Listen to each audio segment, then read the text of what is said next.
داؤد اور جامع ترمذی کی ہے۔ عبداللہ بن عباس رضی اللہ تعالی عنہما سے روایت ہے، فرماتے رسول اکرم صلی اللہ علیہ وسلم نے فرمایا البسو من ثیابکم البیاض،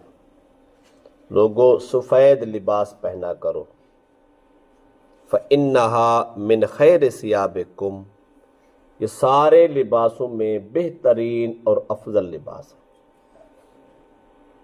فرمایا وَکَفِّنُوا فِیہا مَوْتَاکُم، اور اپنے مردوں کو بھی سفید کفن دیا کر۔ زندوں کے لیے بھی سفید لباس افضل ہے، مردوں کے لیے بھی سفید لباس ہی افضل ہے۔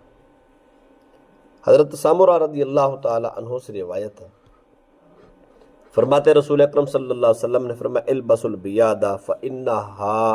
اطہر واطیب، نبی اکرم صلی اللہ علیہ وسلم نے فرمایا سفید لباس پہنا کرو، کیوں؟ اس لیے کہ یہ سفید لباس سب سے زیادہ پاکیزہ اور عمدہ ہے۔ وَكَفِّنُوا فِيهَا مَوْتَاكُمْ، اسی میں اپنے مردوں کو کفن دو۔ اس حدیث پاک میں سفید لباس کی وجہ فضیلت بیان کی گئی، فرمایا یہ اس لیے اچھا ہے چونکہ یہ سفید ہوتا ہے،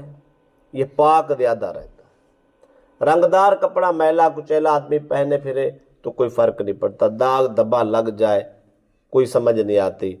اگر آتی ہے تو برائے نام۔ سفید کپڑا اس پہ چھوٹا سا داغ بھی ہو تو وہ نمایاں نظر آتا ہے، آدمی فوراً اس کو صاف کر لیتا ہے، پاک کر لیتا ہے، یا اس کی بڑی احتیاط کرتا ہے کہ کپڑے سفید ہے کہیں گندے نہ ہو۔ آپ ذمہ داری کرتے ہیں، اگر دوسرے رنگوں میں کپڑے ہو تو آدمی کہتا ہے خیر ہے کام کراتے ہیں، سفید کپڑے تو کہتا ہے اس کو اتار دو انہوں نے خراب ہو جانا، دوسرے کپڑے پہن کے۔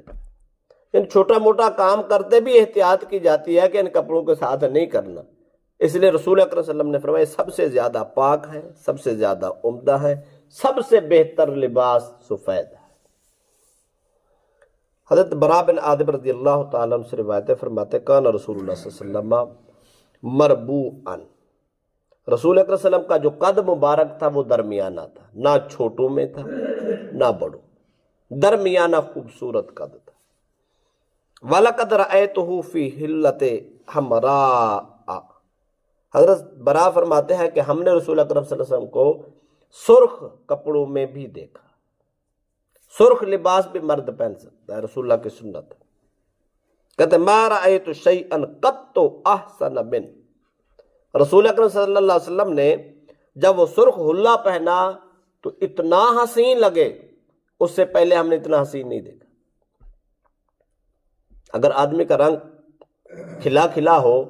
اور وہ تھوڑا سا مختلف رنگ پہن لے تو اس کا حسن اور بڑھ جاتا۔ تو کملی والے تو ساری کائنات کے حسین انسان تھے،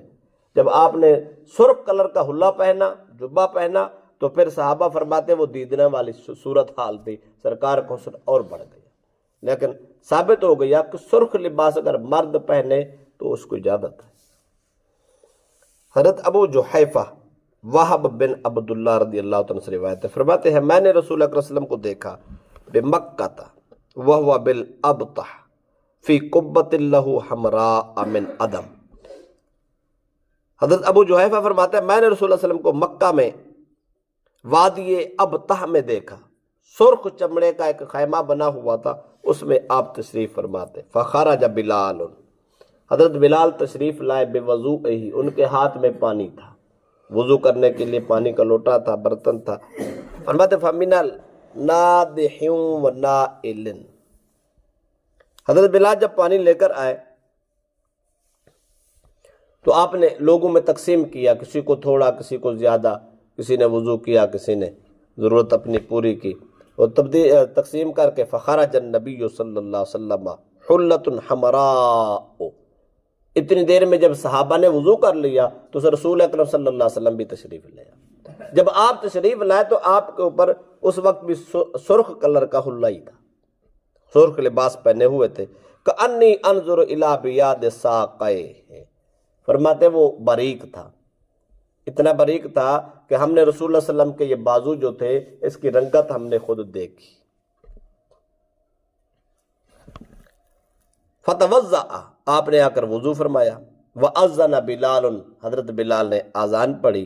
فَجَعَلْتُ أَتَتَبَّعُ فَاهُ فَهَاهُنَا وَهَاهُنَا، فرمایا جب اذان ہو گئی تو فرماتے ہیں حضرت ابو جحیفہ میں دیکھ رہا تھا غور سے حضرت بلال اذان کیسے پڑھتے ہیں، کہ انہوں نے دائیں سائڈ پہ بھی منہ پھیرا ہے اور بائیں سائڈ پہ بھی پھیرا ہے۔ اذان میں جو حی علی الصلاح حی علی الفلاح پہ منہ پھیرا جاتا ہے یہ حضرت بلال کی سنت ہے۔ فرماتے اذان ہو گئی، ثم رکزت لہو انزہ، پھر ایک نیزہ، چونکہ وادی کا ماحول تھا، عام علاقہ تھا، لوگوں کی آمد رفت بھی وہاں موجود تھی، تو فرماتے ایک نیزہ لے کر سامنے گاڑ دیا گیا، فتتقدم فصلى ويمر بين يديه القلب والحمار لا يمنع، رسول اکرم صلی اللہ علیہ وسلم اس نیزے کے پیچھے کھڑے ہو کر آپ نے نماز پڑھائی، سب نے پڑھی، چونکہ وہ وہاں راستہ تھا یا علاقہ وادی کا علاقہ تھا، ہموار زمین تھی، تو وہاں جانور بھی پھر رہے تھے۔ صحابہ فرماتے ہیں ہمارے نماز پڑھتے پڑھتے ہمارے سامنے سے گدھے گزر گئے، کہیں کتے گزر گئے، کسی نے منع نہیں کیا، نماز ہم نے جاری رکھی۔ کیوں؟ وہ جو نیزہ گاڑا تھا وہ حد بندی کر دی تھی، ہم اس کو سترہ کہتے ہیں، سترہ سامنے گاڑ دے آدمی، اس کے آگے سے کوئی گزرتا پھرے، جانور ہو انسان ہو، تو نماز میں کوئی فرق نہیں پڑتا۔ تو صحابہ فرماتے آج بھی گھروں میں جب نماز پڑھی جاتی ہے، ہماری مائیں بہنیں کوئی چیز اٹھا کے، پینڈا اٹھا کے سامنے رکھ دی، یا کوئی کرسی اٹھا کے سامنے رکھ دی، کوئی بھی چیز سامنے رکھ دی، نماز پڑھتے رہے، بچے ہوتے ہیں گھر میں، کوئی لوگ آ رہے ہیں، کوئی جا رہے ہیں، یہ وہ، کوئی فرق نہیں پڑتا۔ یعنی شریعت کی جو حد بندی ہے، جس کو شریعت حد لگا دے پھر وہ بات وہاں تک محدود ہو جاتی ہے، بعد کے معاملات بعد کے ہوتے ہیں، اس حد کے اندر والے معاملات الگ ہوتے ہیں۔ تو یہاں بھی اس حدیث پاک سے جہاں اذان کا مسئلہ ثابت ہو گیا اور سترے کا مسئلہ ثابت ہو گیا، ساتھ ساتھ رسول اکرم صلی اللہ